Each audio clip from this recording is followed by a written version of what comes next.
Selamat pagi anak-anak. Bagaimana kabar kalian pagi hari ini? Sehat selalu ya dan tetap semangat dalam mengikuti pembelajaran. Hari ini kita masih belajar tema 1 subtema 3. Pembelajaran 5 dan 6. Bersyukur atas keragaman. Setiap suku memiliki ciri khas kebudayaan yang berbeda. Salah satunya rumah adat.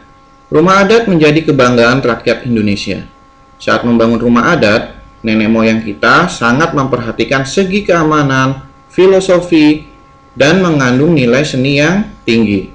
Oleh karena itu, sudah selayaknya kita melestarikan rumah adat yang ada di Nusantara. Mari kita bersama-sama melihat rumah adat yang ada di Indonesia. Rumah Pesagi berasal dari Lampung. Rumah ini terbuat dari kayu dan bambu, berdiri di atas tiang yang atapnya ditutup dengan ijuk. Lantai rumah menggunakan pelupuh bambu. Atap bangunan ini terbuat dari lembaran ijuk. Rumah Lamin berasal dari Kalimantan Timur. Rumah ini berbentuk rumah panggung. Ujung atapnya diberi hiasan kepala naga yang merupakan simbol keagungan, budi luhur, dan kepahlawanan. Halaman rumah diisi patung-patung blontang yang menggambarkan dewa-dewa penjaga rumah. Dinding rumah Lamin terbuat dari kayu yang diselingi daun rumbia. Bagian kolong rumah biasanya dimanfaatkan sebagai tempat memelihara ternak. Rumah Panjang berasal dari Kalimantan Barat. Rumah ini memiliki bentuk memanjang. Rumah adat Panjang didirikan dengan tujuan untuk melindungi keluarga dari serangan suku-suku lain, menghindari serangan binatang buas, dan sebagai tindakan antisipasi ketika terjadi banjir akibat meluapnya air. Rumah ini dihuni oleh satu keluarga besar. Selain itu, digunakan untuk kegiatan musyawarah atau pertemuan-pertemuan seperti upacara adat.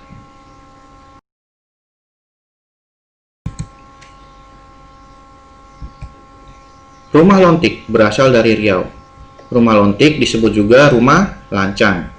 Bentuk atapnya melengkung ke atas, agak runcing seperti tanduk kerbau. Dindingnya miring seperti perahu. Hal itu melambangkan penghormatan kepada Tuhan dan sesama.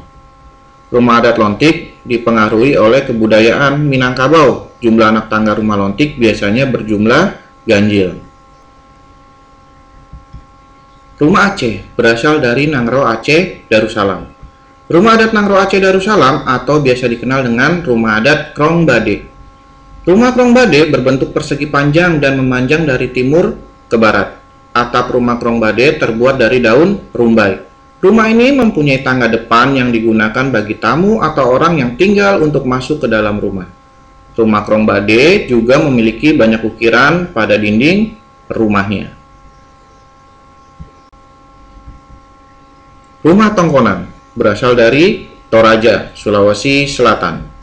Bagian atap tongkonan melengkung mirip perahu. Badan rumah tongkonan dihiasi dengan ukiran khas suku Toraja. Pada bagian depan tongkonan dihiasi dengan tanduk kerbau. Pintu dan jendela pada tongkonan unik karena dibikin lebih kecil. Tujuannya untuk menghalau udara dingin agar rumah lebih hangat. Keunikan lainnya adalah letak atau posisi tongkonan yang harus menghadap utara dan membelakangi selatan. Rumah Balai Batak Toba berasal dari Sumatera Utara. Rumah adat ini disebut juga dengan rumah bolon. Bentuk dari rumah adat tersebut yaitu berbentuk persegi panjang. Tujuan dari rumah panggung adat bolon agar mempunyai kolong pada bawah rumahnya.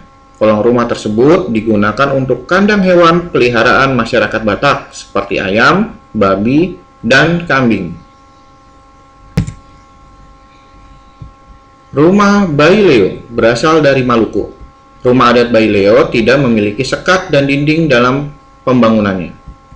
Kebanyakan di dalam rumah adat Baileo terdapat banyak ukiran dan ornamen yang unik. Memiliki ukuran rumah yang besar dan luas. Tidak bersekat dan tidak berdinding. Pembuatan rumah ini murni menggunakan kayu dan tidak menggunakan paku. Rumah Bangka Belitung berasal dari Bangka Belitung. Berbentuk rumah panggung dengan desain atap berbentuk pelana kuda.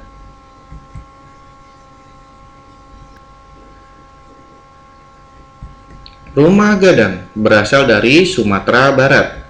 Atap rumah ini meruncing seperti tanduk kerbau. Rumah gadang biasanya penuh dengan ukiran ornamen dan umumnya bermotif akar, bunga, dan daun. Rumah adat ini tidak memakai paku dan besi, tetapi menggunakan pasak dari kayu. Selain rumah adat, kita akan mengenal permainan tradisional yang ada di Indonesia. Yang pertama ada gobak sodor atau galaksin. Berikutnya ada petak umpet, congklak, benteng,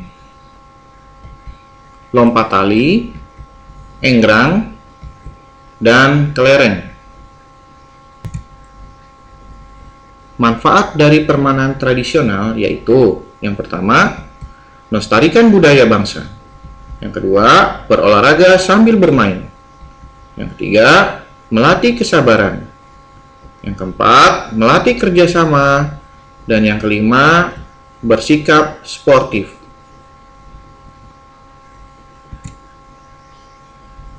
Contoh perilaku yang mencerminkan persatuan dan kesatuan di lingkungan rumah. Yang pertama, gotong royong membersihkan halaman. Membantu adik mengerjakan PR yang tidak dimengerti adik. Tidak memotong pembicaraan orang tua. Menghormati orang tua. Berikutnya, perilaku yang mencerminkan persatuan dan kesatuan di lingkungan sekolah. Menjalankan piket kelas, membantu teman yang kesulitan, menaati peraturan sekolah, menghormati teman yang berbeda agama. Berikutnya, perilaku yang mencerminkan persatuan dan kesatuan di lingkungan masyarakat.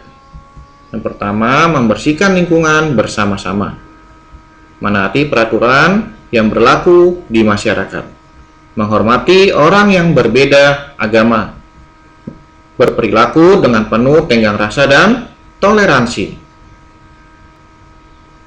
Wawancara. Biasanya wawancara ini dilakukan oleh 2 orang atau lebih. Mari kita lihat ya sama-sama pengertian dari wawancara. Wawancara adalah suatu kegiatan tanya jawab untuk mengetahui informasi tentang sesuatu yang lebih mendalam. Tujuan dari wawancara yaitu memperoleh informasi yang dibutuhkan. Teknik wawancara yang biasa dilakukan yaitu yang pertama, menentukan tema atau masalah yang akan ditanyakan. Yang kedua, menulis daftar pertanyaan. Yang ketiga, menyeleksi daftar pertanyaan. Yang keempat, melakukan kegiatan wawancara. Yang kelima, memperhatikan pilihan kata dan kesantunan dalam berbahasa. Dalam wawancara, kita mengenal namanya narasumber. Narasumber adalah orang yang memberikan informasi. Selain narasumber, ada pewawancara. Pewawancara adalah orang yang melakukan tanya jawab dengan narasumber. Sikap-sikap yang harus dimiliki pewawancara yaitu yang pertama, netral. Kedua, ramah. Ketiga, adil. Yang keempat, menghindari ketegangan. Sekian dulu ya pembelajaran. Bertemu kembali di pembelajaran berikutnya. Terima kasih.